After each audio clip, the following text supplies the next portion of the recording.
Now, last year on the programme, we debated the constraints of being vocal about your faith and working in politics. Well, Tim Farron, the former leader of the Liberal Democrats, ended up stepping down from the party leadership in the summer, saying the consequences of the focus on my faith is that I found myself torn between living as a faithful Christian and serving as a political leader. Well, we're delighted to say that joining us in the studio this morning is Tim Farron, MP. Great to have you on the show. Thank you very much for coming in. Thank you for having me.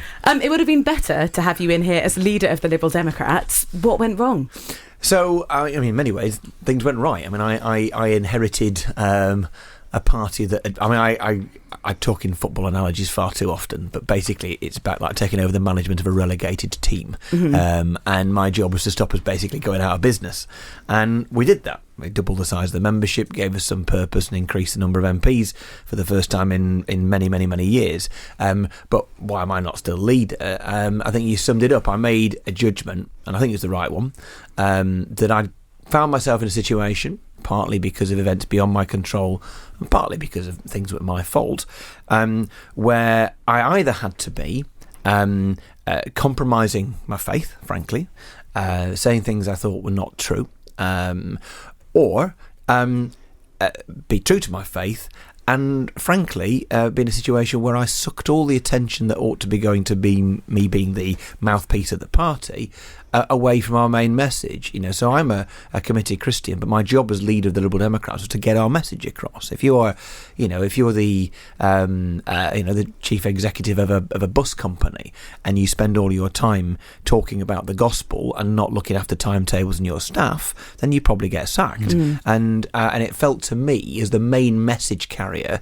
for the party, it was a little bit like having your main advertising hoarding permanently damaged, permanently vandalised, so your message wasn't got across. So either I let the party down or I compromised my faith. And I thought, well, I'm not doing either of those things. So I did the only thing I thought I could do, which is to step back. And I think it was the right thing to do. Well, your election campaign was dominated by this line of questioning. Let's just have a listen. Does the honourable member think that being gay is a sin? You won't say whether you think having gay sex is a sin. You said homosexuality not a sin. They say that you didn't answer when they asked you whether gay sex was a sin. Personally, though, do you think, as a Christian, that homosexual sex is a sin? We would be remiss not to ask you the same here.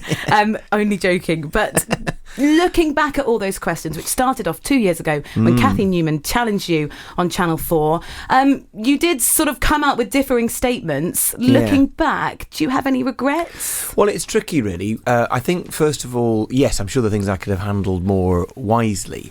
In the end, the difficulty you've got all this is if you're a Christian, you've got a very clear idea about what sin is.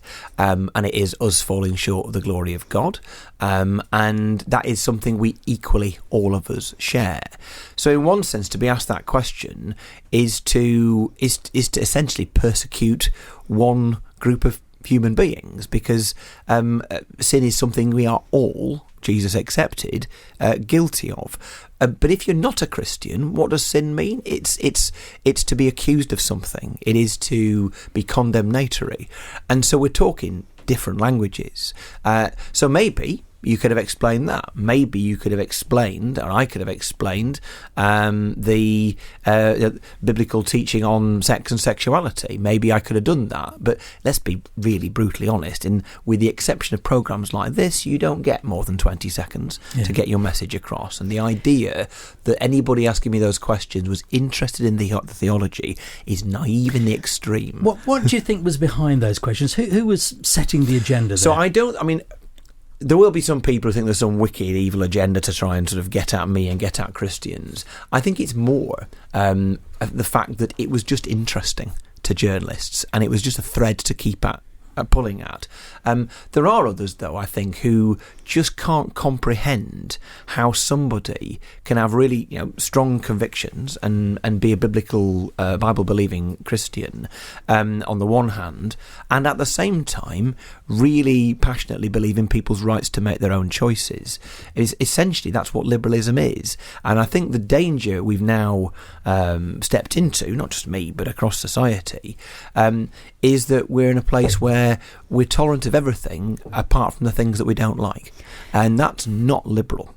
Looking back at that campaign, you were consistently almost slightly evasive in being very vocal about what you thought. And then you came out and you said, no, I don't think gay sex is a sin. Why did you change that? Did you feel under pressure? Yeah. I mean, look, I'm going to write about this a little bit more in the coming weeks. But the bottom line is, yes, of course I did. And there are things that, including that I said that I regret, and there was a sense in which I felt, look, I've got to get this off my table. The issue is, here's a general election, great opportunity for the Liberal Democrats. The Labour Party at that point were nosediving. The Tory Party looked very much like it was arrogantly assuming it was going to get a 100-seat majority. What an opportunity for us! And all they wanted to do is talk about my, Christian beliefs and what it actually meant, and all the rest of it. And I would say foolishly and wrongly attempted to push it away by giving an answer that frankly was not right. Did you feel supported by other Christians in Parliament? There are plenty of them. First of all, during a general election, the last thing you see is any of your parliamentary colleagues. First of all, we're not parliamentary colleagues at that time because we're not MPs. I know later that others were praying for me and all the rest of it. But there is a sense in which I was isolated. I had a wonderful team around me at HQ, but with one exception. There were no Christians. So it's not their fault that they didn't understand the issue. I think we're just going to get back to this. What is the heart of all this, and what's the problem? In the United States, you have to invent a faith to be taken seriously. And in this country, you have to pretend you haven't got one. And both of those standpoints are bogus and ridiculous. And so there is a sense in which what I've got now is a freedom that I could never have had as a party leader, to accept the role that I've got now, which is a Christian with a profile. And it's not that I want to compensate for having made mistakes in the past. It's that, by the grace of God, I have this profile, so let's use it. I am people think of, I don't know what the figures are in the United Kingdom, but we know that 80% of those who deem themselves to be evangelical Christians in the States vote for one party, the Republican Party. If you ask most people who've got any clue whatsoever in this country, outside of Christian circles, where politically would you put evangelical Christianity? It's on the right. And I am somebody who is a Bible-believing Christian, call me an evangelical if you want, who is a liberal and of the left, and that is surprising to both camps. And that's great, because you can get a hearing in both camps, and the main thing is that the gospel gets heard. I wonder why you think it is that politicians who have other faiths don't seem to come under the same amount of scrutiny that you did as a Christian. So, first of all, none of this is about me being in some kind of victim, and I think Christians need to be a little bit careful, particularly in this country, and we have all the freedoms that we do, that we don't sound like victims too much. I don't want to be too flippant about this, but Christianity is, or should always be, countercultural. So if you're not being persecuted a bit, there's something wrong, first thing. But the other thing is, I think the key issue here is what your faith means to you. And we're in a situation now where the absence of faith is considered to be neutral. Holding a faith is considered to be eccentric and tolerable, maybe even a little bit charming, so long as it doesn't actually affect your worldview. The minute it begins to affect your worldview and it's not merely cultural, that's problematic. And so Christianity probably isn't the only worldview that is in that category, but it's at the top of the list. In a word, Tim, is there a glass ceiling in politics for Christians? I don't know. There was for me, but that doesn't mean somebody more talented and wise wouldn't get significantly farther. First of all, I was very struck by and motivated by an article in the Times the day after I got elected leader that said the party that began with Gladstone will end with Farron. And it didn't. So achievement ticked off. But the point and all that reminded me, of course, is that the party was founded. Its most successful leader was an evangelical Christian. Liberalism is founded on nonconformist evangelical Christianity in this country, and indeed internationally, but specifically in this country. And so Is there a glass ceiling? Well, in one sense, as Christians, we need to make sure that personal ambition doesn't become some kind of an idol. So it may be that it's a self-imposed glass ceiling. But having said that, we've seen, biblical examples of people like Joseph and Daniel, people who end up in very senior positions in relatively ungodly societies. So there's nothing wrong with holding office in Babylon. Just remember it's Babylon. Joining us in the studio this morning, Tim Farron MP and former leader of the Liberal Democrats. Morning to you, Tim. Hello again. Thanks for your time. Look, this year's British Social Attitude Survey put the proportion of Britons professing to have no religion at a record high, about 53%. Is religion relevant in politics? Well, I mean, it is to me. And in the end, what is Christianity? It is an acceptance that Jesus Christ is your Redeemer and your ruler, and that you live for him. And other religions will have to answer for themselves, but that's a legitimate worldview. And I think, as I said earlier on, the problem I think we've got now is that there is an assumption that lacking a faith is just the neutral position. In one sense, it's a clearing of the decks. If that many people don't believe in God at all, there's an opportunity for us to speak the gospel to people who've not had their thoughts polluted by preconception. So let's take it as a positive.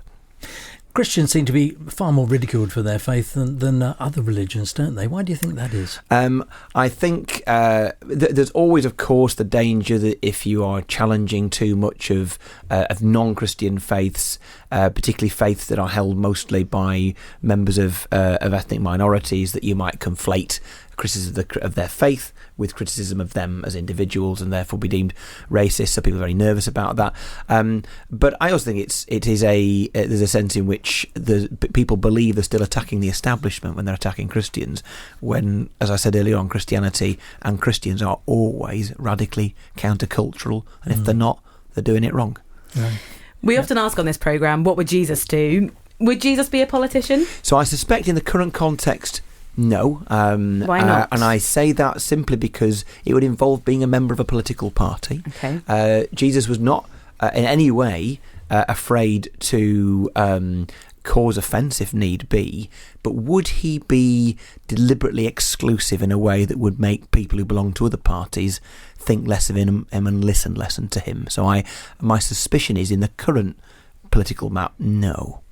Would you like to see more coalition politics in this country? I mean, as liberals, you're never going to rule, are you? Taking that middle ground, people are going to swing one way or the other. I mean, in one sense, it's balmy to think that you've got. Please forgive me for sounding slightly black and white here, but you've got a Marxist on one side and a nationalist isolationist on the other. 85 to 90% of the political territory is not taken, and the Liberal Democrats should fill it. Clearly, we don't at the moment, but we should.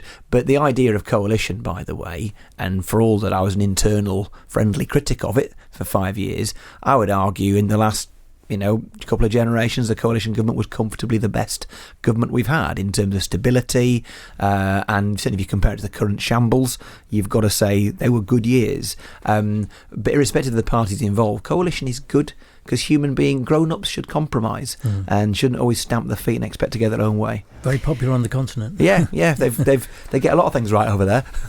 I know when you were at university, people in Christian Union tried to dissuade you from a career in politics, saying it was dirty business. That's right. Were they right? No.